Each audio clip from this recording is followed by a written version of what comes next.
नमः श्रीवर्धमानाय निर्धूत कलिलात्मने सालोकानां त्रिलोकानां यद्विद्यादर्पणायति यद्विद्यादर्पणायति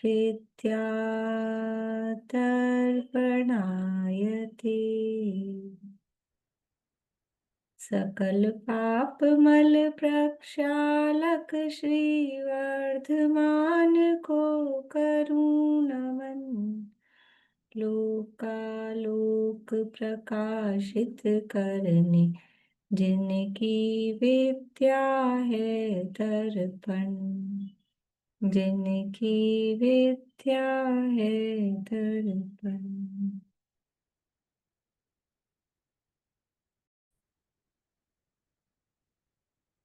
रत्नकर्ण शावकाचार नामक ये ग्रंथ है, आचार्य श्री समंतभद्र स्वामी द्वारा रचित। इसका सप्तम सल्लेखनाधिकार अपना चल रहा है। इससे पहले 6 अधिकार हुए हैं और 6 अधिकारों के 6 ही परिशिष्ट हुए हैं। उन परिशिष्टों में कुछ हमने 47 शक्तियां, 47 नए अलिंग्रैंड के 20 बोल, अव्यक्त के 6 बोल, ये तो विशेष हैं। इसके अलावा और भी बहुत सारे जो प्रमुख ग्रंथों के आधार पे आत्म स्वरूप को बताने वाले अथवा जिनवाणी के मर्म को समझने के लिए आवश्यक जो बातें थी वो यहाँ परिशिष्ट के रूप में हमने पढ़ी हैं।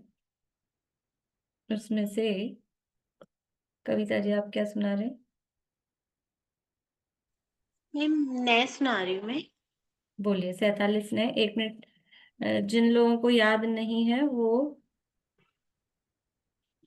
इसमें पेज नंबर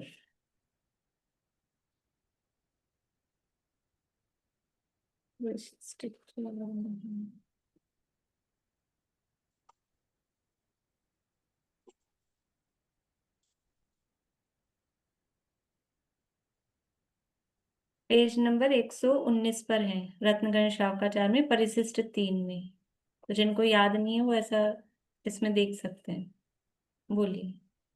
द्रव्य ने, पर्याय ने, अस्तित्व ने, नास्तित्व ने, अस्तित्व नास्तित्व ने, अवक्तव्य ने, अवक्त अस्तित्व अवक्तव्य, नास्तित्व अवक्तव्य, आस्ति नास्ति अवक्तव्य, विकल्प अविकल्प, नाम इस नाम ने, स्थापना में, द्रव्य ने, भाव ने, सामान्य ने, विशेष ने, नित्य ने, अनित्य ने, सर्वगत ने, असर्वगत ने, ज्ञान गे दे आदित्य ने, नहीं, ज्ञान नहीं, बीच में छूट गए तो विशेष ने, नित्य सामान्य ने, विशेष ने और शून्य ने, अशून्य ने। हाँ। सामान्य नित्य ने, विशेष ने, नित्य ने, अनित्य ने, अनित्य ने, सर्वगत असर्वगत, शून्य अशून्य, ज्ञान के आदत ज्ञान के आदत ने, अद्वैत, अद्वैत। अद्वैत ज्ञान के द्वैत ने, नित्य ने, अनित्य ने, नित्य स्वभाव नहीं है, अब ये नित्य नहीं है, ये नियति है। नित्य पहले हो गया, नियति है। नियति, नियति, अनियति, स्वभाव, अस्वभाव, काल, आकार, पुरस्कार, ईश्वर का, देव, ईश्वर का,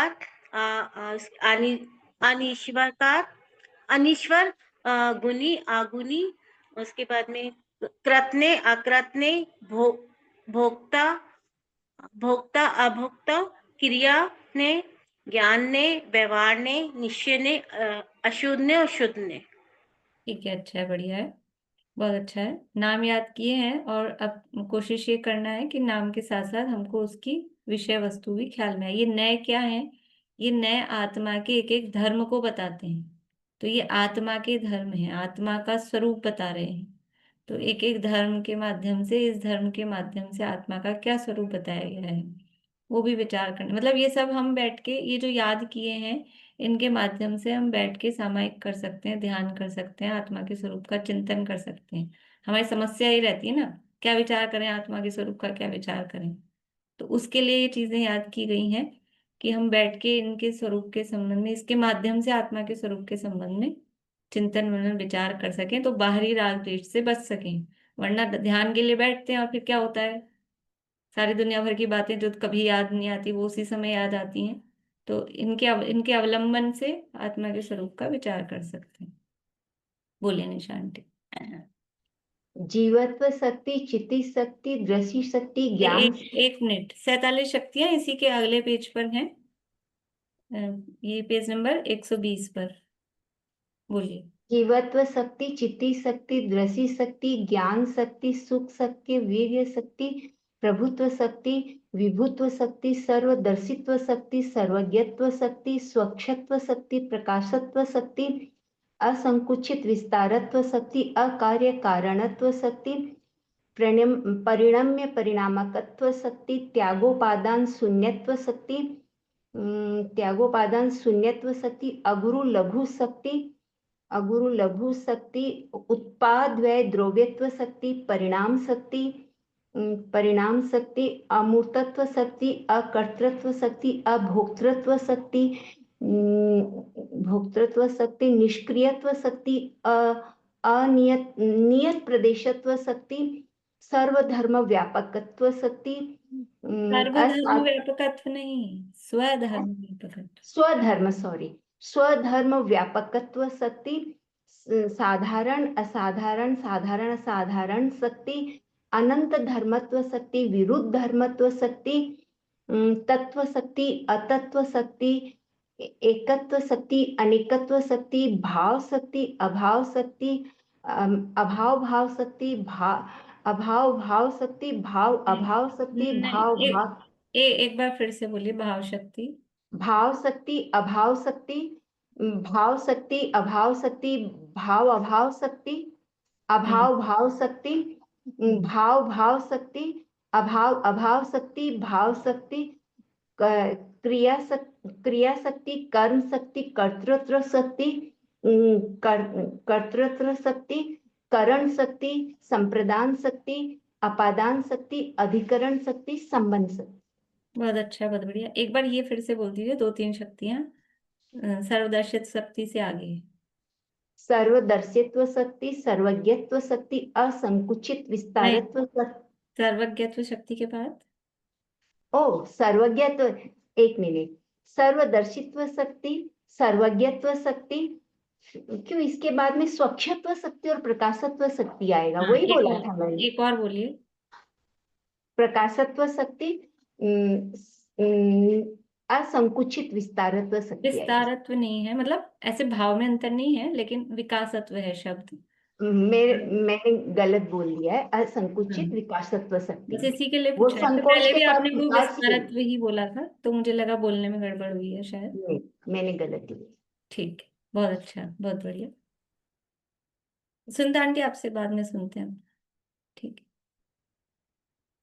यहाँ अपनी चर्चा चल रही है सप्तम संलेखना अधिकार की, और उसमें जो श्लोक आया था अपना 126 नंबर का, उसमें क्या कहा गया था कि जब संन्यास का, समाधि का समय आ रहा है, तो उस समय में शोक, भय, विषाद, क्लेश, ये सारे भाव नहीं करने चाहिए। इन सबको छोड़कर और फिर उत्साह के साथ प्रसन्न मन से, श्रुतेर अमृते, ये शब्द था ना इसमें, अपने जिनवाणी के माध्यम से, जिनवाणी रूपी अमृत के माध्यम से मन को प्रसन्न रखना चाहिए, और किसी भी प्रकार का शोक, डर, क्लेश या प्रीति का परिणाम, क्लेद का परिणाम, कोई कलुषता का परिणाम वो मन में नहीं रहना चाहिए। तो ये जो कहा था ना, शोक है, दुख है, भय है, ये नहीं होना चाहिए। तो उसके लिए ये मृत्यु महोत्सव पाठ आगे दिया गया। इसमें क्या चल रहा है मृत्यु महोत्सव पाठ में, कि मरण से डरना नहीं, मरण का भय नहीं होना, और मरण है, मृत्यु है, वो महोत्सव के समान है, ज्ञानियों के लिए प्रसन्नता का कारण है, यही बात चल रही है ना। तो ये क्यों दिया इन्होंने बीच में?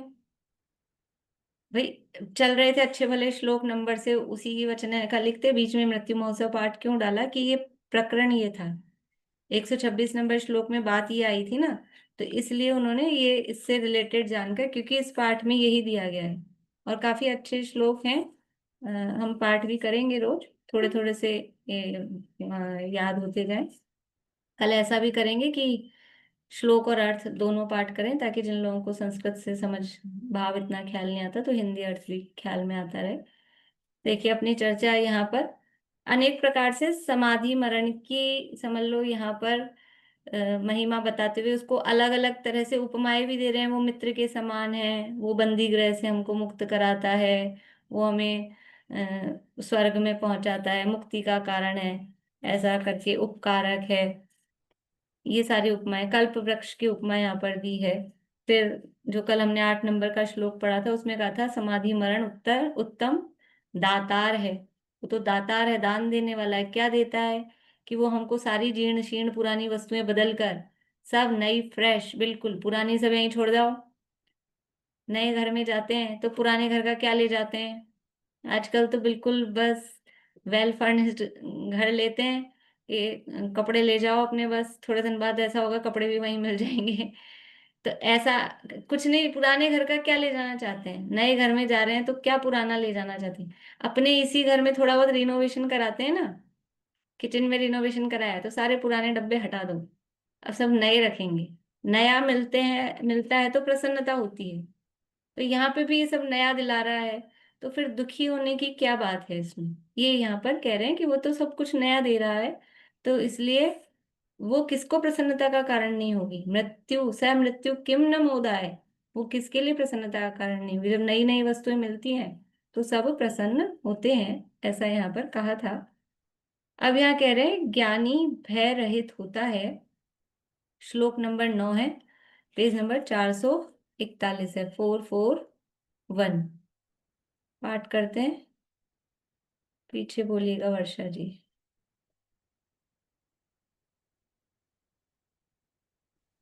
सुखम दुखम सदा वेत्ति, सुखं दुःखं सदा वेति देहस्तश्च स्वयं व्रजेत्, देहस्थश्च स्वयं वजेत् मृत्युभीतिस्तदा कस्य, मृत्युभीतिस्तदा कस्य जायते परमार्थतः। जायते परमार्थतः। सुखम दुखम सदा वेत्ति, देहस्थश्च स्वयं व्रजेत्, मृत्युभीतिस्तदा कस्य, जायते परमार्थतः। सुखं दुःखं सदा वेति देहस्थश्च स्वयं व्रजेत् मृत्युभीतिस्तदा कस्य जायते परमार्थतः। देखिए क्या कह रहे हैं, सुखम दुखम, सुख और दुख को सदा यानी हमेशा, वेत्ति, वेत्ति यानी जानता है, वेत्ति विद धातु विद से बना है तो वो जानने के अर्थ में, सुख और दुख को हमेशा जानता है। देहस्थश्च, देह में स्थित रहता हुआ यानी देह में रहता हुआ भी क्या कर रहा है? सुख और दुख को जान रहा है, सुख दुख को वो जानता ही है। देह में रहता हुआ भी हमेशा सुख दुख को जानता है। अब स्वयं व्रजेत, अब वो स्वयं ही व्रजेत यानी गमन कर रहा है, परलोक की ओर जा रहा है। तो मृत्यु भीति ही, मृत्यु का डर, तदा यानी तब, कस्य यानी किसको, जायते यानी उत्पन्न होगा, परमार्थतः यानी वास्तव में, कि जब ये जीव शरीर में रह रहा है तब भी सुख दुख को जान ही रहा है, और जब ये स्वयं ही परलोक की तरफ गमन कर रहा है, स्वयं ही जा रहा है, शरीर को छोड़ के परलोक की तरफ जा रहा है, तो फिर उस मृत्यु से डर क्यों होगा? किसको होगा? भी जानने का ही काम कर रहा था ना। जब शरीर में था, देहस्थ था, तब भी वो जान रहा था, और जब इस शरीर को छोड़ के जा रहा है तो कौन जा रहा है? स्वयं, स्वयं उसको छोड़ के जा रहा है, स्वयं गमन कर रहा है, तो फिर उसका डर भय क्यों होगा? क्योंकि शरीर में जब था, जब शरीर में था तब भी शरीर के आश्रय से सुख दुख हो रहे थे, तो उन सुख दुख को जान रहा था, तो शरीर के आश्रय से भी दुखादि हो रहे थे ना, तो अब खुद ही शरीर को छोड़ के जा रहा है, तो फिर डरने की क्या बात है भाई? उन सुख दुख को जान रहा है तो काम क्या कर रहा था? काम तो जानने का ही कर रहा था, तो चाहे शरीर में रहे चाहे शरीर को छोड़ के जाए, काम क्या करना है, काम जानने का ही करना है। और दूसरा अर्थ ऐसा भी ले सकते हैं कि उस शरीर में रहता हुआ, शरीर में सुख दुख तो शब्द दिया है, लेकिन वो सुख दुख वास्तव में है क्या? कह तो रहे हैं दो, सुख और दुख, लेकिन है क्या दोनों मिलके? वो दुखी है। तो शरीर में रहता हुआ भी उस शरीर के निमित्त से जो दुख की प्राप्ति हो रही थी उसको जान रहा था, तो अब खुद ही छोड़ के जा रहा है ना। दुख दे रहा था, दुख हो रहा था, जब दुख हो रहा था खुद छोड़ के जा रहा है, तो अब डर किस बात का होगा? जब जहां हमको कष्ट हो रहा था और उस कष्ट की जगह को खुद ही हम तो इस्तीफा देके छोड़ के जा रहे हैं, तो खुद ही छोड़ के जा रहे हैं, तो फिर डरने की क्या बात है? डर तो तब हो कि ये हमको निकाल ना दे, ये हमको सस्पेंड ना कर दे, उसका तो डर हो। लेकिन जब खुद ही अपना इस्तीफा दे रहा है, तो वो आदमी ऐसा सिर उठा के निर्भयता से जाता है कि हम खुद छोड़ के जा रहे हैं। तो दोनों तरह से उसके अर्थ कर सकते हैं। एक तो कि शरीर में रहता हुआ भी सुख दुख को जान रहा है और शरीर को छोड़ के जा रहा है, तब भी जानने का ही काम करेगा, तो फिर डरने की क्या बात है? काम तो वही कर रहा है, तो इसलिए भय नहीं होगा। और दूसरी तरह से कि जब शरीर में रह रहा था और शरीर के आधार से जो सुख दुख हो रहे थे, मतलब जो दुख हो रहा था उसको जान रहा था, तो वो दुख हो रहा था शरीर के निमित्त से, अब उसको छोड़ के स्वयं जा रहा है, तो डरने की क्या बात है? तो प्रसन्नता की बात है कि जो दुख का कारण था उसे अब छोड़ के जा रहे हैं। देखिए अर्थ, यह आत्मा देह में रहता हुआ भी सदा काल सुख को व दुख को जानता ही है, परलोक की ओर गमन स्वयं करता है, तो परमार्थ से मृत्यु का भय किसको होगा? स्वयं ही परलोक की तरफ गमन कर रहा है, कोई दूसरा भेज रहा हो तो उसमें डरने की बात है। जब खुद ही जा रहा है, स्वयं ही गमन करता है, कौन लेके जाता है? अगले भाव में कौन पकड़ के उठा के लेके जाता है?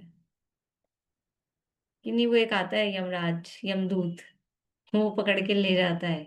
ये ऐसा कोई यमराज और यमदूत होता नहीं है, ये सब कल्पनाएं हैं वास्तव में। वो स्वयं ही इस भाव से पर भाव में कहाँ कहाँ जाना है, समझ लो यहाँ अभी मध्य लोक में है, मध्य लोक से ऊपर ऊर्ध्व लोक में जाना है, तो कितना गमन करना है? कि 2 4 5 राजू गमन करना है, जिस भी स्वर्ग में जाना होगा उस हिसाब से गमन होगा। तो कौन ले जाएगा? इतनी दूर कैसे जाएंगे? कौन सा एरोप्लेन आएगा, रॉकेट आएगा? कैसे जाएंगे? ये स्वयं ही गमन करता है। और खोटे काम किए होंगे और नीचे जाना होगा, 5 राजू 6 राजू नीचे, 7वें नरक में जाना है तो 6 राजू नीचे, तो कौन लेके जाएगा? तो भी स्वयं ही गमन करता है। तो स्वयं ही गमन कर रहा है, तो फिर डर किस काम बात का है? तो डरने की कोई बात नहीं है। भावार्थ, अज्ञानी बहिरात्मा, अज्ञानी बहिरात्मा है, इसलिए वह देह में रहता हुआ भी मैं सुखी, मैं दुखी, मैं मरता हूं, मैं भूखा, मैं प्यासा, मेरा नाश हुआ, ऐसा मानता है। अंतरात्मा सम्यक दृष्टि ऐसा मानता है कि जो उत्पन्न हुआ है वह मरेगा। पृथ्वी, जल, अग्नि, पवन में पुद्गल परमाणुओं के पिंड रूप यह देह उत्पन्न हुई है, वह विनशेगी। मैं ज्ञान में अमूर्तिक आत्मा, मेरा नाश कभी नहीं होता है।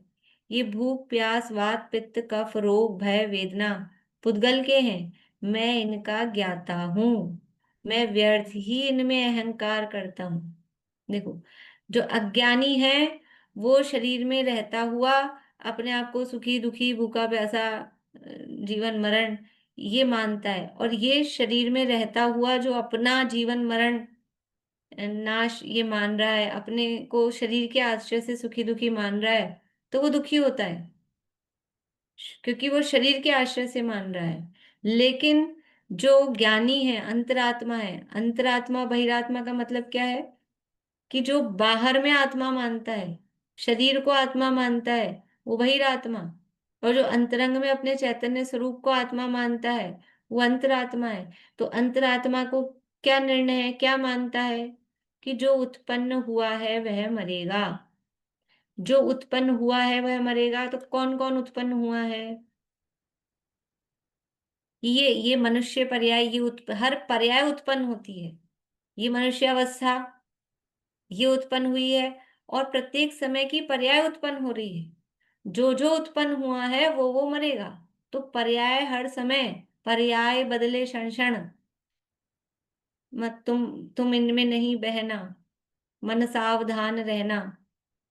पर्याय बदले क्षण क्षण, तुम इनमें नहीं बहना। ये पर्याय का काम ही यही है। पर्याय का धर्म क्या है? हर समय बदलना, क्योंकि वो उत्पन्न होती है।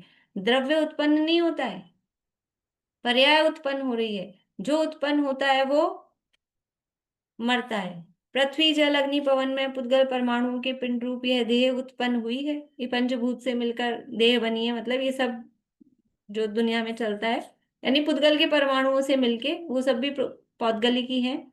पुद्गल के परमाणुओं से मिलके ये शरीर बना है। तो ये शरीर उससे बना है, नया उत्पन्न हुआ है। उत्पन्न हुआ है तो उसका नाश होगा ही। और मैं कैसा हूं? मैं क्या ये पंचभूत रूप पृथ्वी जल अग्नि वायु इन रूप हूं, पौद्गलिक हूं कि नहीं? मैं ज्ञानमय। और ये जो शरीर है ये तो दिखाई देने वाला स्पर्श रस गंध वर्ण वाला मूर्तिक है। और मैं कैसा हूं? अमूर्तिक, जिसमें स्पर्श रस गंध वर्ण नहीं है। ऐसा मैं अमूर्तिक, मैं ज्ञान में अमूर्तिक आत्मा। मेरा नाश कभी नहीं होता है। मैं ज्ञान स्वरूपी अमूर्तिक आत्मा हूं। ये शरीर के आश्रय से, शरीर के आधार से कष्ट की परिस्थितियां बनती है, दुख बनता होता है। कभी समझ लो घुटनों में दर्द हो रहा है, कभी कमर में दर्द हो रहा है, कभी पीठ में दर्द हो रहा है, कभी सिर में दर्द हो रहा है। तो भी वो दर्द हो रहा है तो मैं क्या कर रहा हूँ उसमें? कि उसको जान ही तो रहा हूँ। दर्द हो रहा है ये कैसे पता लग रहा है? उस दर्द के काल में अपने को ज्ञाता समझा जा सकता है। क्योंकि ये जो दर्द हो रहा है इसका ज्ञान किसको हो रहा है? इसका ज्ञान तो मुझे ही हो रहा है। तो मैं ज्ञाता स्वरूप हूं। तो मैं ज्ञान में अमूर्तिक आत्मा। दर्द का नाश हुआ। कल दर्द हो रहा था, आज दर्द नहीं है। इसका मतलब दर्द नया उत्पन्न हुआ था, उसका नाश हो गया। लेकिन मैं कल भी था और मैं आज भी हूं। तो उस दर्द से मैं भिन्न हूं। ये समझ में आता है? कल दर्द कम हो रहा था, आज ज्यादा हो रहा है। कल ज्यादा हो रहा था, आज कम हो रहा है। तो ये जो कम ज्यादा हो रहा है वो मैं हूं, कि मैं तो जैसा कल था वैसा आज हूं? मैं सदा काल एक सा रहने वाला, उसको जानने वाला, वो मैं हूं। तो उस समय भी इस तरह से भेद ज्ञान किया जा सकता है कि ये शरीर अलग है और मैं अलग हूं। तो मैं ज्ञान में अमूर्तिक आत्मा, मेरा नाश कभी नहीं होता है। ये भूख प्यास वात पित्त कफ रोग भय वेदना पुद्गल के हैं, मैं इनका ज्ञाता हूं। ये सब जो हो रही हैं परिस्थितियां, ये पौद्गलिक हैं। ये आत्मा में कभी वायु बढ़ जाती है, कभी पित्त बढ़ जाता है। किस में बढ़ता है?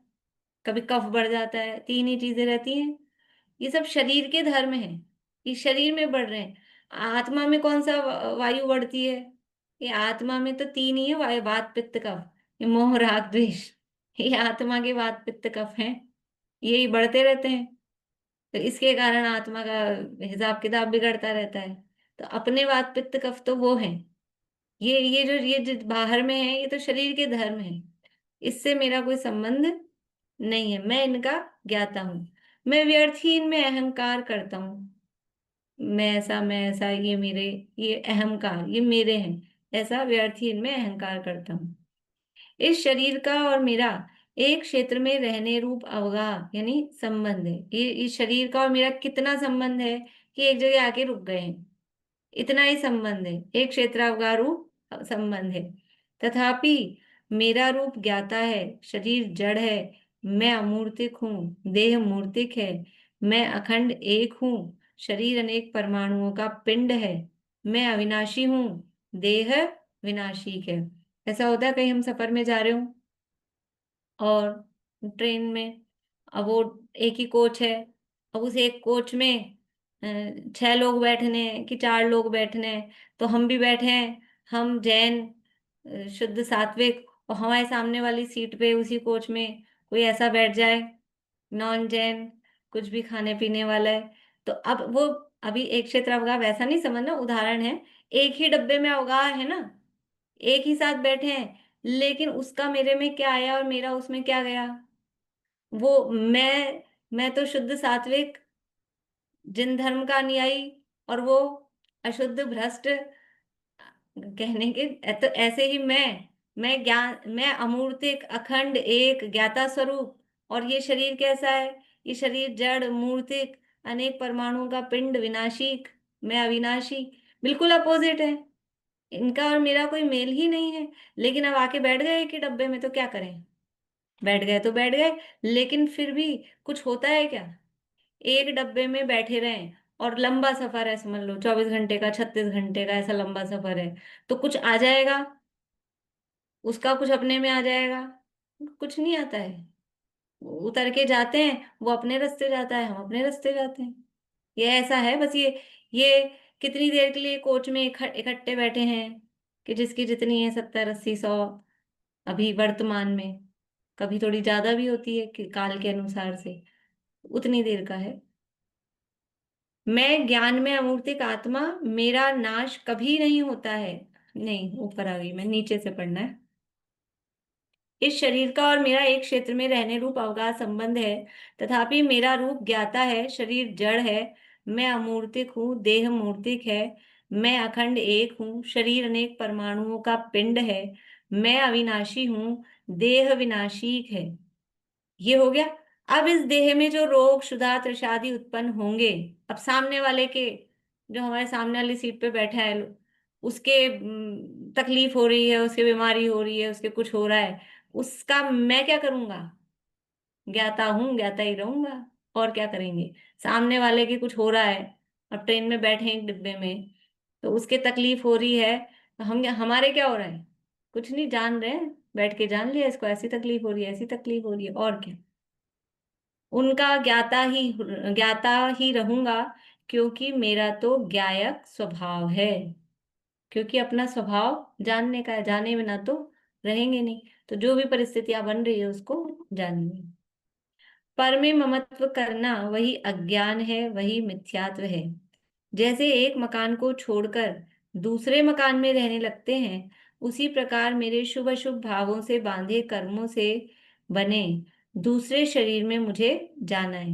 दूसरा शरीर कैसे मिल रहा है, कि अपने ही जो भी शुभ अशुभ जो भी भाव किए हैं, उससे जो कर्म बंधे हैं, तदनुसार शरीर मिलने वाला है।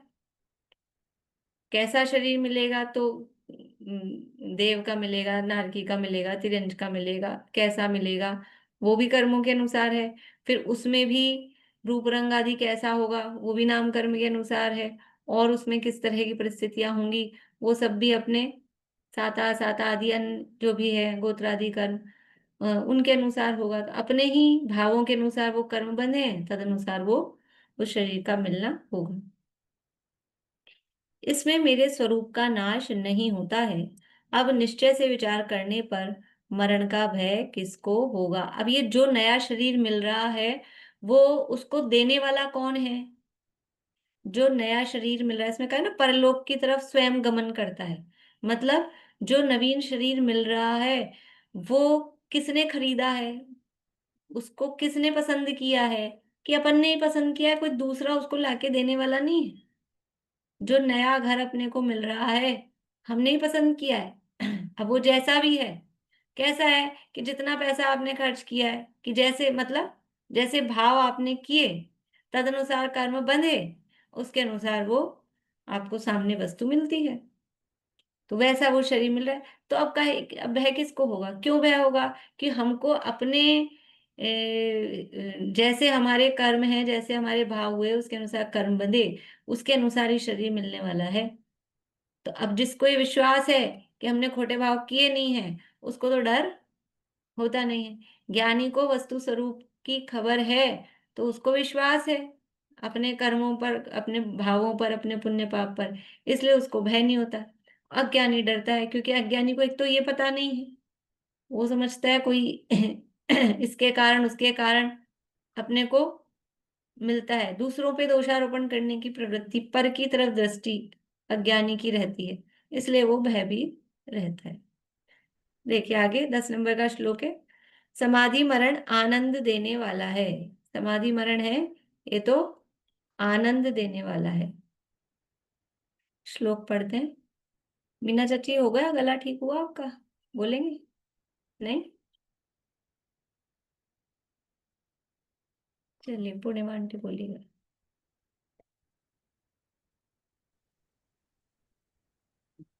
संसारासक्त चित्तानाम, संसारासक्तचिन्तानां चिंता नहीं है, चित्तानाम।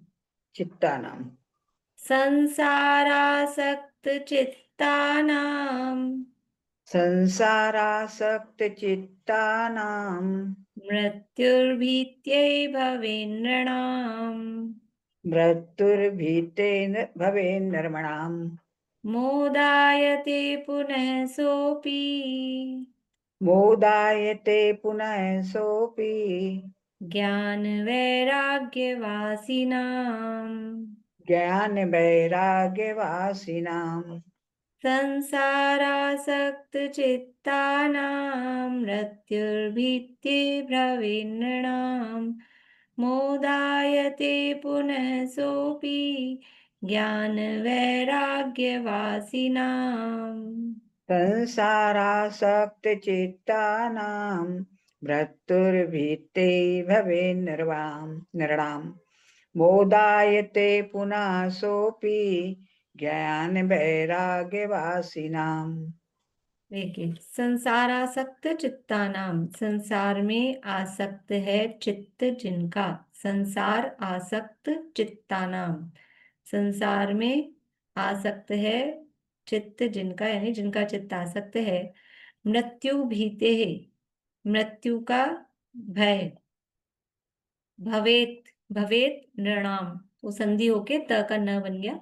भवेन नृणाम दिख रहा है ना, तो वो शब्द है भवेत नृणाम। नृणाम यानी मनुष्यों को, भवेत यानी होती है। जिनका चित्त संसार में आसक्त है, उनके लिए, उन मनुष्यों के लिए मृत्यु भय का कारण होती है। उनके लिए मृत्यु का डर होता है, उनको मृत्यु का डर होता है जिनका चित्त संसार में आसक्त है। और मोदायते पुनः सोपी, मोदायते यानी प्रसन्नता करती है, प्रसन्नता देती है। पुनः यानी फिर, सह अपि वह भी, वह यानी वही मृत्यु की बात चल रही है, वो मृत्यु प्रसन्नता देती है किसको?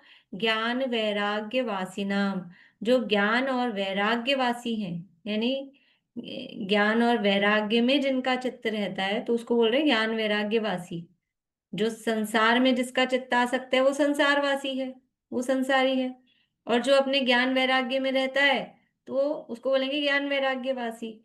तो जो ज्ञान वैराग्यवासी है, अर्थात जो ज्ञाता है और वैराग्य की जिसकी दृष्टि है, उसके लिए वही मृत्यु, सोपी वही मृत्यु, वो प्रसन्नता का कारण होती है। और जिसका चित्त संसार में आसक्त है, उसके लिए वो मृत्यु भय का कारण होती है।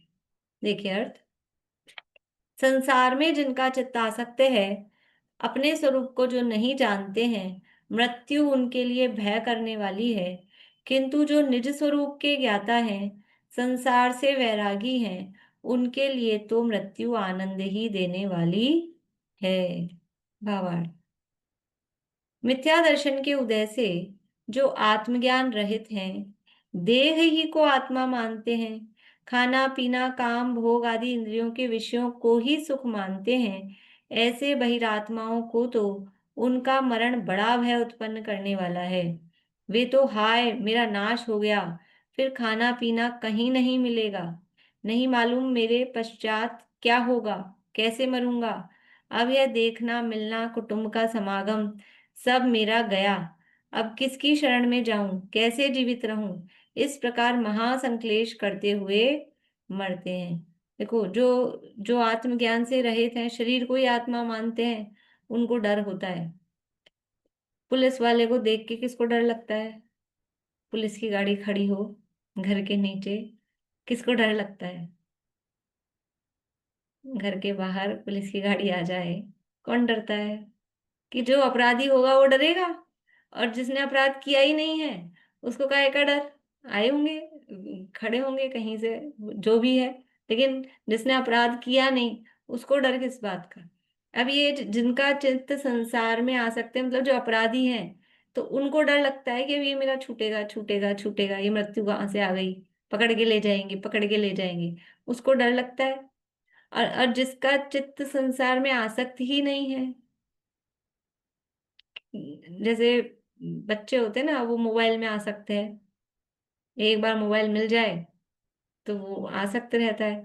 तो उसको अब मम्मी क्या करे, मम्मी टाइम बांध देती है, इतनी देर से इतनी देर तक आपको मोबाइल मिलेगा, तो उतनी देर तो निशंक होके खेलता है। और फिर जैसे लगता है टाइम होने वाला है, और आसक्ति कहाँ है, आसक्ति तो मोबाइल में ही है।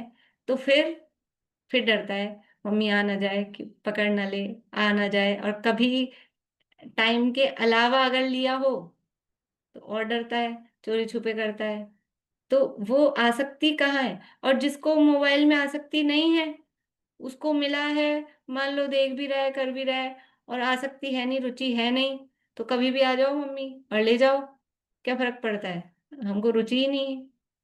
तो ऐसे जिनको ये संसार में ही अपनापन है, संसार में विषय भोगों में जिनकी आसक्ति है, तो इस विषय भोगों के छूटने के डर से ये विषय भोग छूट जाएंगे, ये सब संयोग छूट जाएंगे। और ये भय किसको रहता है, क्योंकि उसको ऐसा लगता है फिर कहाँ मिलेंगे, फिर पता नहीं कहाँ मिलेंगे, मिलेंगे ही नहीं। ये देवगति में भी तो यही हालत होती है, देव एकेंद्री भया। वो कैसे कि ये यहाँ विषयों में इतनी आसक्ति है, और अब ये विषय छूटेंगे, ये संयोग छूटेंगे, ये संयोग छूटेंगे, वो मृत्यु का भय होता है भयंकर। और जिनका चित्त वहां उस उन विषयों में आसक्त नहीं है, देवगति में रहते हुए भी, वो निर्भयता के साथ आराम से वो अपने देह को छोड़ते हैं, कोई डर नहीं होता।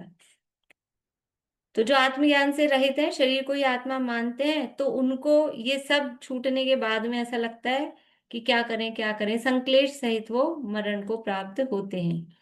और जो आत्मज्ञानी हैं, उनको मृत्यु के आने पर ऐसा विचार आता है कि मैंने तो देह रूपी बंदी गृह में पराधीन रहते हुए इंद्रियों के विषयों की चाह की दाह से मिले हुए, विषयों की अतृप्ति से, नित्य क्षुधा तृषा शीत उष्ण रोगों से उत्पन्न महावेदना से एक क्षण को भी सुख नहीं पाया है। जो जो आत्मज्ञानी है, मतलब अपने को शरीर से भिन्न जानते हैं, वो तो क्या विचार कर रहे हैं, इस शरीर के कारण, ये शरीर की जेल के कारण तो मुझे एक तो विषयों की इतनी, अभी शरीर है तो उसमें क्षुधा तृषा आदि ये विषयों की बाधा भी होती है, और उसके कारण, और विषय प्रॉपर मिले नहीं है, जितने चाहिए जैसे चाहिए वैसे नहीं मिले, तो अतृप्त ही रहा। विषयों को भोग भोग के कौन तृप्त हुआ है।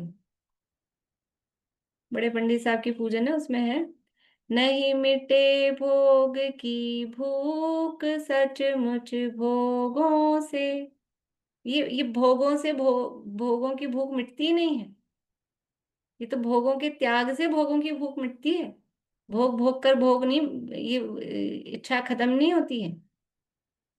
लेकिन अब ये शरीर के संयोग से, वो विषयों की अतृप्ति से नित्य ही क्षुधा तृषा शीत उष्ण रोग इत्यादि ये सब होते रहे, तो इस शरीर के संयोग से एक मिनट भी मेरे को सुख नहीं मिला। जब तक ये शरीर का संयोग रहा है, मैं तो दुखी रहा है। महान दुख पराधीनता अपमान घोर वेदना अनिष्ट संयोग इष्ट वियोग भोगते हुए महासंक्लेश से ही काल व्यतीत किया है। अब ऐसे कष्टों से छुड़ाकर पराधीनता रहित मुझे अनंत सुख स्वरूप जन्म मरण रहित अविनाशी स्थान को प्राप्त कराने वाला यह मरण का अवसर प्राप्त हुआ है। अब ये जो मरण आ रहा है, और ये शरीर से छुड़ाकर, और मैं अपने स्वरूप का विचार करता हुआ इस मरण को स्वीकार कर रहा हूं, तो ये तो मुझे अपने अविनाशी स्थान तक पहुंचाने वाला है। अभी तक इस शरीर के चक्कर में मैंने इतने कष्ट भोगे थे। यह मरण महासुख देने वाला है, अत्यंत उपकारक है। यह संसार वास केवल दुख रूप है, इसमें एक समाधि मरण ही शरण है, अन्य कोई ठिकाना नहीं है। इसके बिना चारों गतियों में महान कष्ट ही भोगा है। अब संसार वास से अत्यंत विरक्त मैं समाधि मरण की शरण ग्रहण करता हूँ। अब तक इस शरीर के संयोग में रहकर इसके कारण मैं कष्ट कष्ट दुख ही भोगता रहा, अब इस समाधि मरण की शरण ग्रहण करके और संसार से मैं विरक्त होता हूँ, ऐसी ये भावना यहाँ भाई है। किसी को कुछ पूछना हो तो पूछ लीजिए।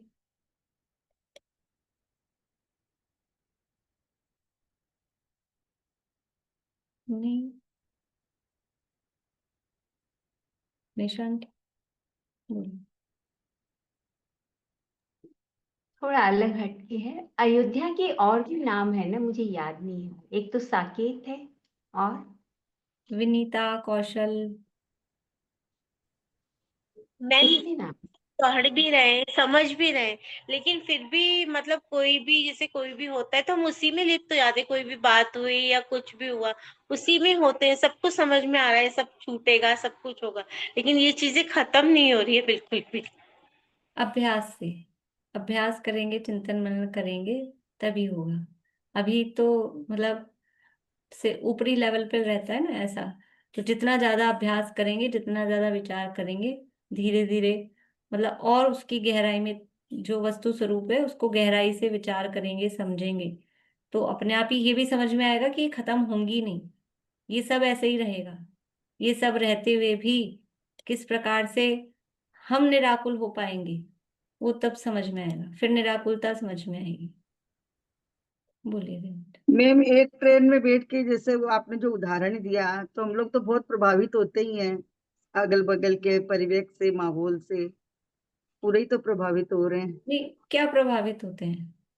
तो आपके पर्याय से आपके प्रभावित। सामने, आपके सामने कोई मोमडन बैठा है ट्रेन में, अब क्या प्रभावित हो रहे हो आप? मैं तो बहुत प्रभावित हो जाती हूँ मैम। नहीं, प्रभावित का क्या अर्थ ले रहे हैं आप? मतलब आप उनका कुछ सीख जाते हो? नहीं, वो आप नहीं, उनका खान मतलब पान भाव। सीख जाते हो, उनका पहनावा ओढ़ावा सीख जाते हो, क्या सीख जाते हो, क्या प्रभावित हो जाते हो? मैं मतलब मैं प्रभावित पहनावा वढ़ावा नहीं होती हूँ, लेकिन लोग तो आजकल प्रभावित हो ही रहे हैं एक दूसरे को देख के, वो एक अलग बात है। लेकिन अब जैसे उनको देख के मतलब विचार सबसे पहले तो खराब होते हैं कि ये लोग कैसे जी रहे हैं, अभी और हम। अभी अभी इसलिए वो उदाहरण था ना, उदाहरण एक देश होता है। तो ऐसा प्रभावित होना नहीं ले रहे हैं हम कि परिणाम हमारे बिगड़ रहे हैं, खराब हो रहे हैं। ये तो हमारे मतलब उसके हिसाब से उदाहरण को 100% नहीं लगाना, लेकिन इतना वहां उदाहरण का उद्देश्य यही था कि हम कोई उनका धर्म नहीं ग्रहण कर रहे, हम कोई उनका पहनावा ओढ़ावा, खान पान, रहन सहन, बोली, वो कुछ भी हम ग्रहण नहीं कर रहे, बस इतना ही उसका अर्थ था। बाकी हम प्रभावित, हम थोड़ी देर रहेंगे साथ में, कोई भी होगा तो बातचीत भी कर लेंगे। 20-22 घंटे साथ में रह रहे हैं, बातचीत भी कर लेंगे। कुछ बात अच्छी भी उनकी लग सकती है, ऐसा भी हो सकता है, वो भी कर सकते हैं। या फिर वो देख देख के परिणाम बिगाड़ने वाला प्रभावित, वो भी कर सकते हैं। लेकिन अब ये उदाहरण था, तो उदाहरण उतने ही अर्थ में उसको लेना कि उनका अपने में कुछ आया नहीं, अपना उनमें कुछ गया नहीं। अब वो राग लेकिन द्वेष, आजकल का। जो राग द्वेष आए उनको देख के वो अपने ही अपने में उत्पन्न हुए ना, वो तो खुद से ही खुद में उत्पन्न हुए।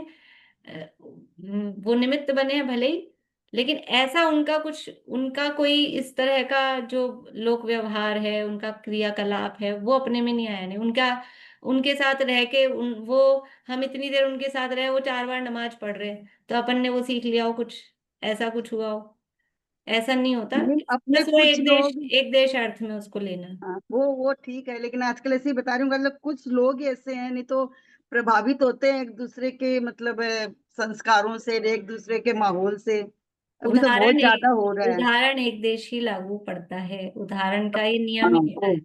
उदाहरण दिया है ना, तो बस जो बात समझाने के लिए दिया गया है, बस उतना ही उससे समझना। 100% वो पूरा का पूरा लग जाए, ऐसा नहीं है। बोलिए सर। परिणाम हम किसको बोलते हैं?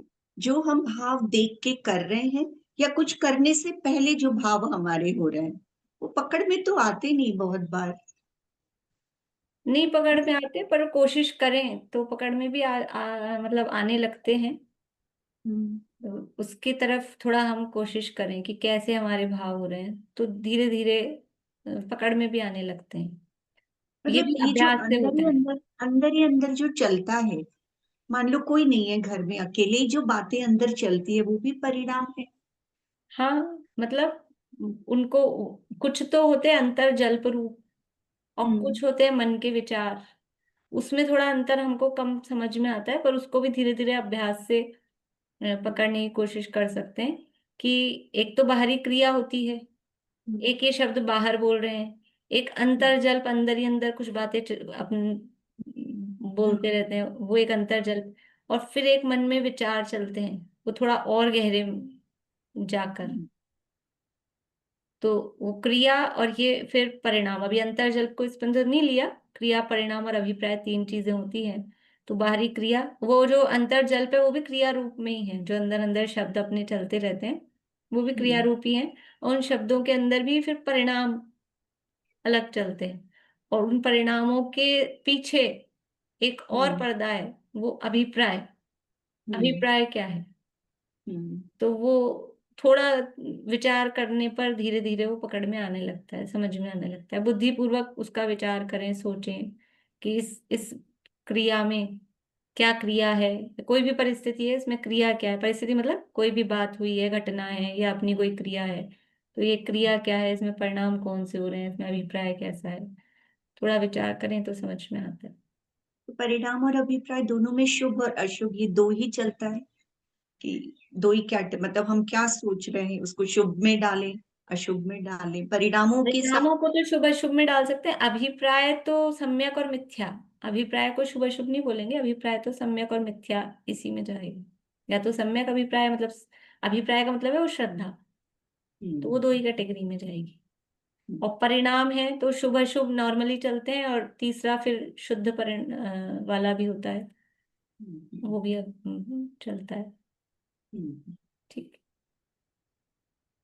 चलिए अभी यहीं पूरा करते हैं। नूतन जी आपका कुछ था, हो गया? बाद में पूछेंगे, ठीक है, चलिए।